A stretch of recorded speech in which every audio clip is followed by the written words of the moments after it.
You guys, we have had 4 hours of school this week. Monday, we had a 2-hour delayed start, which was amazing because it was questionably icy. This snow, I can't even remember, it was so long ago.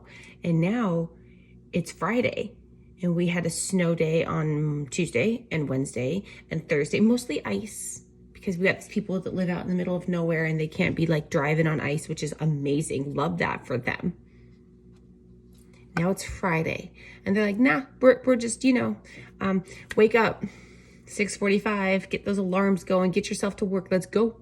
Like nothing ever happened. And I'm like,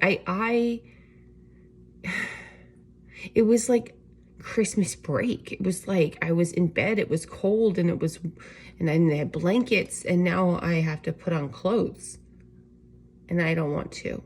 And I'm making coffee. It's gonna be okay. Story time with Mrs. Blakely. You ready for this, you guys? Remember that one time we had no school for like 3 days because it was snowy and icy and a little bit cold outside? I made my children read because they have a reading class at school, and every week they're expected to read 80 pages, and at the end of the week they have to write a response about what they read. And no kid of mine is going to show up to school after not having to go for 3 days due to snow and cold and ice and make that teacher mad. I like her. I respect her. She does not mess around.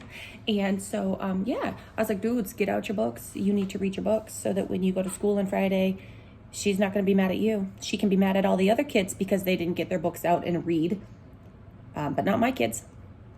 You guys?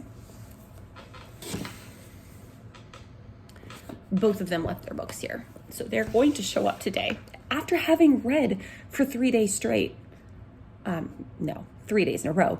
They're going to show up, and they have separate classes with the same teacher. So hopefully she believes them, because separate classes, same excuse, which was, I left my book at home because I took it out of my backpack to read it, and then I forgot to put it back in.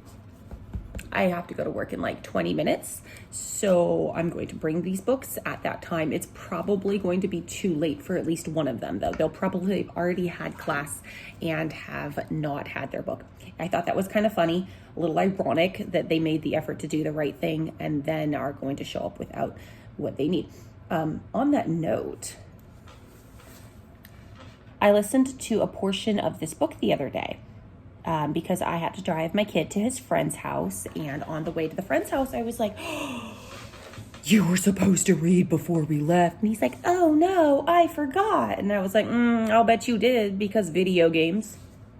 So I was like, get on the internet, go ask YouTube to read you wherever you left off. Where'd you leave off? Do you remember what chapter? He's like, I think it was chapter 7. I don't know.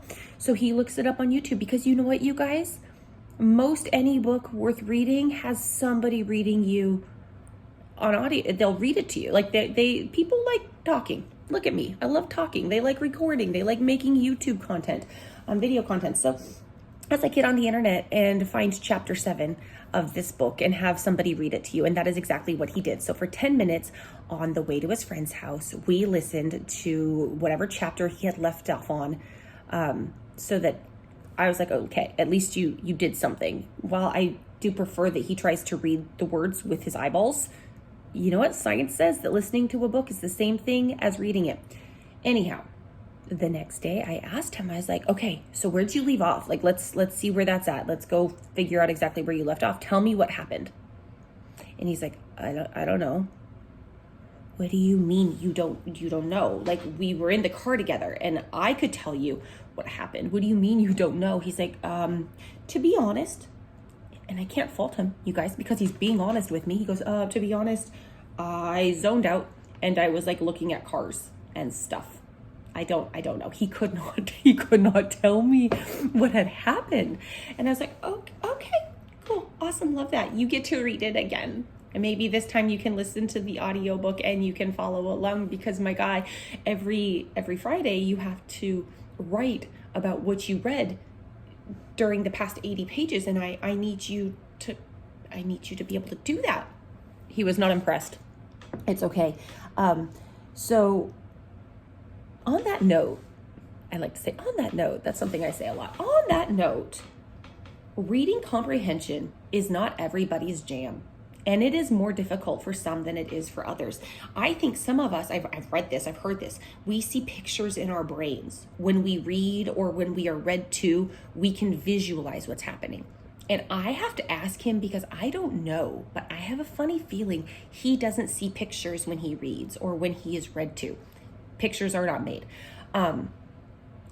What seemed to help him yesterday, and this is, I don't know if this is controversial or not, but you know what, whatever works, is he found the chapters on YouTube that he needed to have read to him.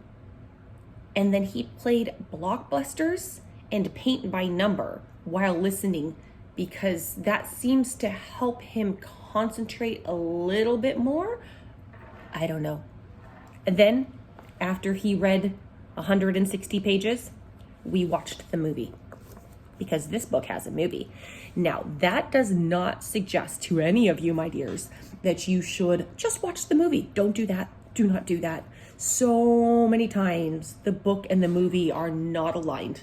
One does not equal the other. A lot of stuff can be added to a movie that was never in the original book. So if you're doing a book report or expected to report on a book in any way in a classroom setting, do not rely on a movie to give you the answers. That is a dangerous choice. However, if there is a book and that has a movie, you should definitely watch the movie, because I think having a picture in your brain before you start reading might help the words on the paper make more sense in your brain.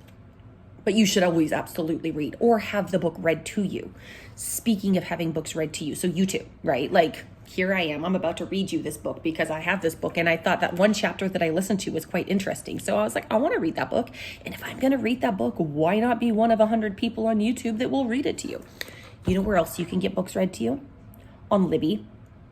Libby, Libby. Libby. It is an app. You download it onto your phone, your tablet, your computer, and then they will say, do you have a library card?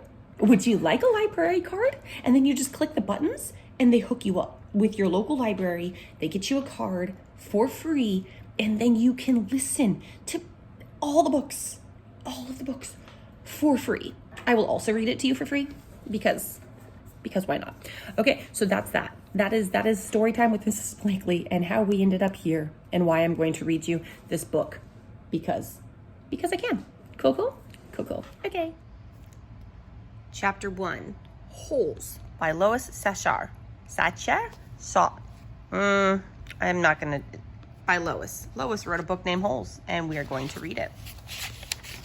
Here we go. Part 1. You are entering Camp Green Lake.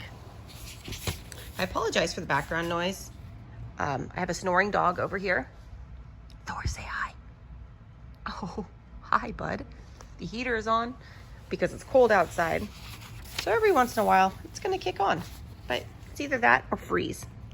So here we go. 1. There is no lake at Camp Green Lake. There once was a very large lake here, the largest lake in Texas. That was over 100 years ago. Now it is just a dry, flat wasteland. There used to be a town of Green Lake as well. The town shriveled and dried up along with the lake and the people who lived there. During the summer, the daytime temperatures hover around 95 degrees in the shade, if you can find any shade. There's not much shade in a big dry lake.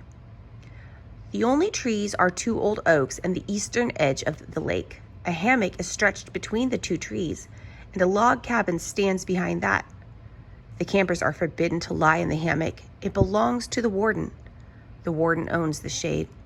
Out on the lake, rattlesnakes and scorpions find shade under rocks and in the holes dug by the campers. Here's a good rule to remember about rattlesnakes and scorpions. If you don't bother them, they won't bother you, usually. Being bitten by a scorpion or even a rattlesnake is not the worst thing that can happen to you. You won't die, usually. Sometimes a camper will try to be bitten by a scorpion or even a small rattlesnake. Then he will get to spend a day or 2 recovering in his tent, instead of having to dig a hole out on the lake. But you don't want to be bitten by a yellow-spotted lizard.